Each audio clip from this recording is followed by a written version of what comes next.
દીકરી સાસરે જઈને પણ પોતાના મા બાપ માટે ફરજો નિભાવે છે. આજે પણ એવી દીકરીઓ છે વાલા, આજે પણ કે સાસરે જઈને પણ ગમે ત્યારે જરૂર પડે ને ત્યારે પરિવાર માટે દોડે છે.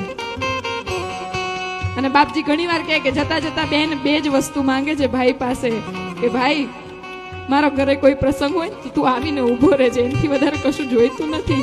અને બીજું, પપ્પાની વેદના છે ને એ અંદર દબાવી રાખે છે. મમ્મી તો રોઈ લેશે, બાજુવાળા જોડે વાત કરી લેશે, એની બેનને ફોન કરીને મન હળવું કરી લેશે. પપ્પા કોઈને નહીં કહેવાલા, તું મારા પપ્પાનું થોડુંક ધ્યાન રાખજે, એમને ટાઈમે ટાઈમે દવા આપજે, એમને ટાઈમે ઓફિસથી આવે ને તો તું સામે બેસજે, એમની જોડે વાત કરજે, એમનું મન હળવું કરજે.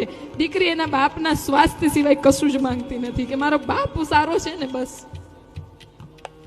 અને આમાં એવું કીધું છે કે દીકરી તો લક્ષ્મીનો અવતાર છે વાલા, લક્ષ્મીનો અવતાર.